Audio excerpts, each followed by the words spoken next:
સુરતથી મારી સાથે સંવાદદાતા કીર્તેશ જોડાઈ ચૂક્યા છે। સૌપ્રથમ કીર્તેશ, આપની પાસે આવવા માંગીશ, હાલ કેવી તૈયારીઓ થઈ રહી છે અને ખાસ કરી વાત કરીએ પ્રધાનમંત્રી આવી રહ્યા છે, તૈયારીઓને આખરી ઓપ અપાઈ રહ્યો છે।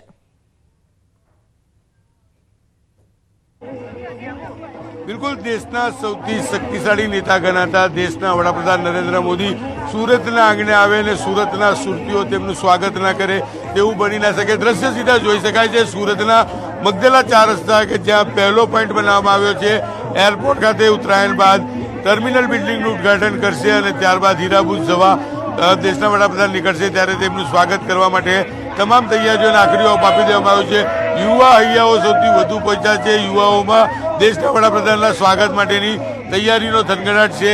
5000 કરતાં વધુ કાર્યકર્તાઓ પહોંચ્યા છે। આપણે તેમની સાથે વાત કરવાનો પ્રયાસ કરીશું, શું કહેવું છે, કઈ રીતે છે।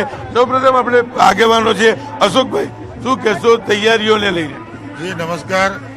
આજે આપણા સૌના લોકપ્રિય વડાપ્રધાન અને વિશ્વ નેતા આદરણીય નરેન્દ્રભાઈ મોદી સાહેબ સુરત પધારી રહ્યા છે ત્યારે 167 સુરત પશ્ચિમ વિધાનસભા દ્વારા તમામ સમાજ અગ્રણીઓ ખાસ કરીને યુવાનો અને મહિલાઓને જોડવાનો પ્રયાસ કર્યો છે અને સૌથી અગત્યની વાત જે કહી શકાય કે આપણી સાથે નિવૃત્ત સૈનિકો પણ ખૂબ મોટી સંખ્યામાં જોડાય છે। 167 સુરત પશ્ચિમ વિધાનસભા ભાજપ પરિવાર આ જોડાયેલા તમામ લોકોનો ખૂબ ખૂબ આભાર માને છે। સૌમાં નરેન્દ્રભાઈનું ભવ્ય સ્વાગત કરવા માટેનો અદમ્ય ઉત્સાહ છે। નરેન્દ્રભાઈને એક ઝલક પામવા માટે સવારના 7 વાગ્યાથી આ બધા અહીં આવીને બેઠા છે। મિત્રો બિલકુલ અનિલભાઈ, શું કહેશો? દેશના વડાપ્રધાન સુરતના મહેમાન બની રહ્યા છે, કેવું સ્વાગત?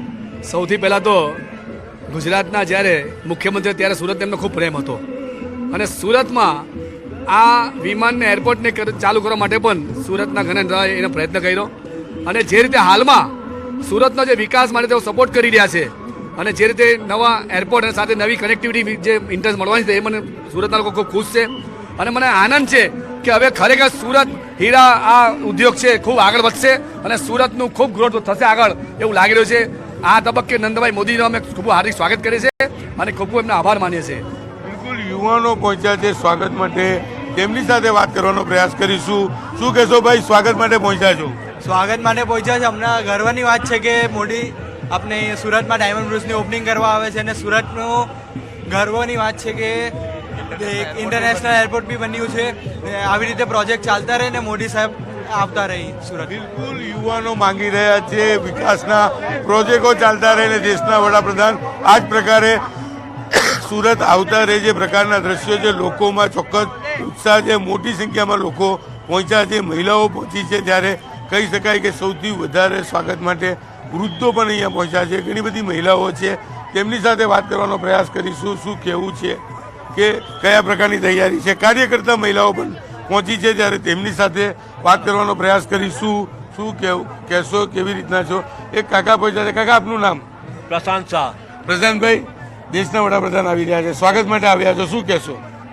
શું કહેવાનું આપણા વડાપ્રધાન હજુ ઓર લાંબો સમય ચાલે ને હજુ આમાં આપને પર આવતી 24ની ઇલેક્શનમાં પણ વડાપ્રધાન પાછા આવે, વડાપ્રધાન પાછા થાય એવી આપણી ભાવના રાખવાની છે। સુરતને હીરાબુજ ઇન્ટરનેશનલ એરપોર્ટ મળી રહ્યું છે, એ આપણું બહુ સૌભાગ્ય કે સુરતને ઇન્ટરનેશનલ હીરાબુજ મળી ગયું છે ને બીજું કે એરપોર્ટને પણ ઇન્ટરનેશનલ આપણે મળી ગયું છે। બિલકુલ સુરતના તમામ લોકોમાં ઉત્સાહ જોવા મળી રહ્યો છે। જે પ્રકારે કહી શકાય સુરતના લોકો આતુરતાથી રાહ જોયા, કારણ કે સુરતના સુરતીઓ ખાવા પીવા સાથે ફરવાના શોખીન છે। કદાચ વિદેશમાં ફરવા જવું હોય તો તેમને મુંબઈ જવું પડતું હતું અને મુંબઈ એરપોર્ટથી તેઓ વિદેશમાં જતા હતા, પણ હવે એ જ વસ્તુ સુરતથી ઇન્ટરનેશનલ એરપોર્ટ મળશે, સુરતથી ઇન્ટરનેશનલ ફ્લાઇટો મળશે, જેને લઈને ચોક્કસ લોકોમાં ઉત્સાહ જોવા મળી રહ્યો છે અને ઉત્સાહ સાથે દેશના વડાપ્રધાન સૌથી શક્તિશાળી નેતા જ્યારે સુરતના આંગણે આવે ત્યારે તેમના સ્વાગત માટે અલગ અલગ જગ્યા પર આ જ પ્રકારે જનમેદની એકત્ર થઈ છે। બિલકુલ કીર્તેશ, આપ જોડાયેલા રહેશો। એરપોર્ટથી સંવાદદાતા મૌલિક જોડાઈ ચૂક્યા છે। મૌલિક, એરપોર્ટમાં હાલ કેવી તૈયારીઓ કરવામાં આવી રહી છે? લોકોમાં કેટલો પીએમને આવકારવા માટે ઉત્સાહ જોવા મળી રહ્યો છે?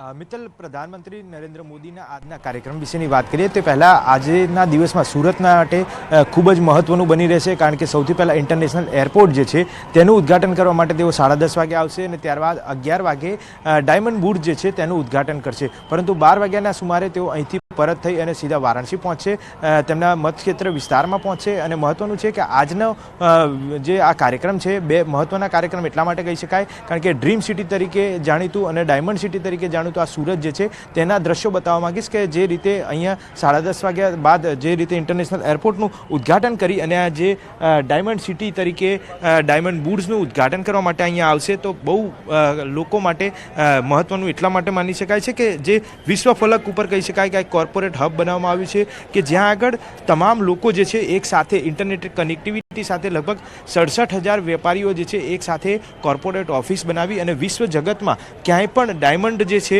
તેની લેવેચ કરી શકશે, સાથે સાથે ગોલ્ડની જે છે તે પણ લેવેચ કરી શકશે. તે માટેની તમામ તૈયારીઓ જે છે અહીંયા કરી દેવામાં આવી છે. સૌથી મોટું ડ્રીમ સિટી કહી શકાય તે પ્રકારે બનાવવામાં આવ્યું છે અને તેને જ પગલે તેના ઉદ્ઘાટનમાં સૌથી વધુ પબ્લિક જે છે તે સુરતના શહેરીજનો, તેમના વેપારીઓ જે છે તે અત્યારે હાલ આવી રહ્યા છે. સુરક્ષા બંદોબસ્તની વાત કરીએ તો લગભગ સુરતનો તમામ પોલીસ સ્ટાફ જે છે તે અહીંયા બંદોબસ્તમાં ગોઠવી દેવામાં આવે છે. પરંતુ તેઓ જ્યારે ઇન્ટરનેશનલ એરપોર્ટનું ઉદ્ઘાટન કર્યા બાદ તેઓ અહીંયા જ્યારે ડ્રીમ સિટી તરફ આવશે તે પહેલાં એક રોડ શો પણ થવાનો છે અને રોડ શોમાં પણ આ તમામ લોકો તેમના સ્વાગત માટે જોડાવાના છે. સ્થાનિક મંત્રી હોય કે પછી ધારાસભ્યો હોય, એ તમામ ધારાસભ્યો ઠેર ઠેર પોતાના સ્વાગત છે તે કરશે અને ત્યારબાદ સીધા તેઓ અહીંયા આગળ ડાયમંડ સિટી એટલે ડાયમંડ બુર્જ જે છે ત્યાં આગળ પહોંચશે.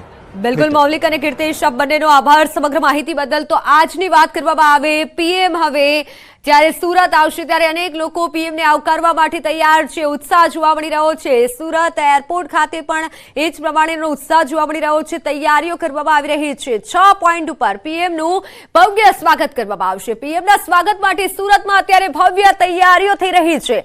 સુરતી લાલાઓ પીએમની તૈયારી જે પીએમ આવવાના છે તે માટેની તૈયારી કરી રહ્યા છે.